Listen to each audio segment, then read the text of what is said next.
L'homme assemble rapidement un fusil de précision, puis vise l'immeuble situé en face de la base de transport maritime. L'homme ajuste immédiatement le grossissement de sa lunette, puis introduit une balle dans la chambre.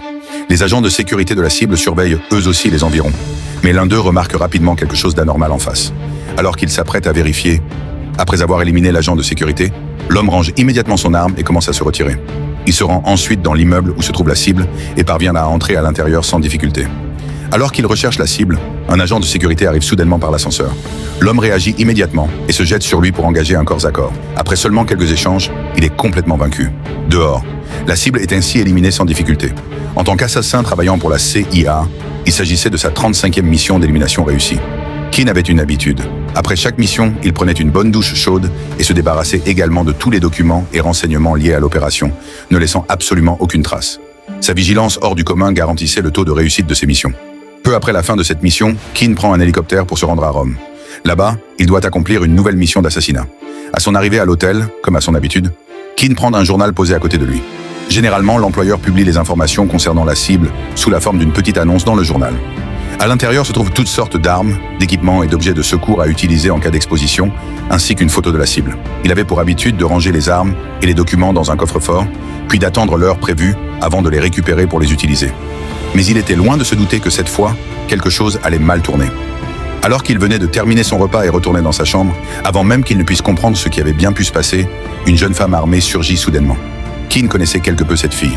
Lorsqu'il buvait un verre dans un bar à Malte, elle était assise non loin de lui. Il se souvenait même clairement qu'avant de partir, il avait demandé au serveur de lui offrir un verre de martini. Et voilà que cette même fille se retrouvait maintenant ici. De toute évidence, tout avait été soigneusement prémédité. Mais ce qui était encore plus incroyable pour Keane, c'était que la jeune femme connaissait absolument tout de lui. Comment obtenir les informations sur ses cibles, comment mener à bien ses assassinats, et même son propre nom. Elle lui précisa que s'il ne la croyait pas, il pouvait regarder les documents posés sur la table derrière lui. « Mon salon de coiffure !» Sans aucune difficulté, Keane parvient à maîtriser la jeune femme.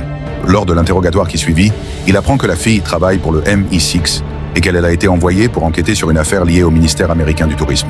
D'après les renseignements dont elle dispose, ce ministère du tourisme serait en réalité une branche de la CIA et le supérieur direct de Keane serait justement rattaché à ce ministère.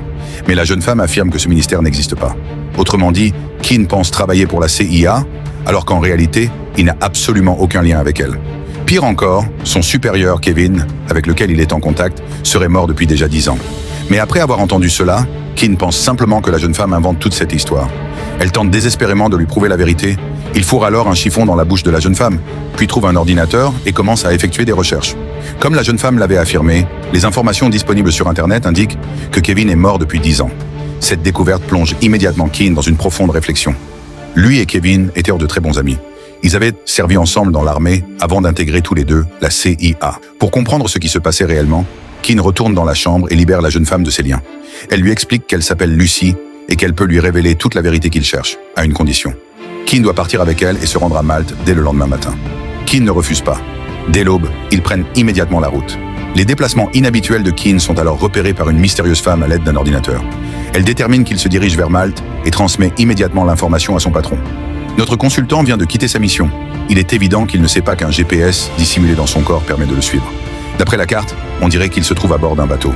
Le patron lui demande alors de publier une annonce contenant un moyen de communication secret dans le plus grand journal de Malte. La femme s'exécute immédiatement. À bord du navire, Lucy explique à Keane que leur destination est le bureau du ministère américain du tourisme situé à Malte. Bien que ce bureau ait été abandonné depuis longtemps, Lucy pense qu'ils pourront certainement y trouver des informations utiles.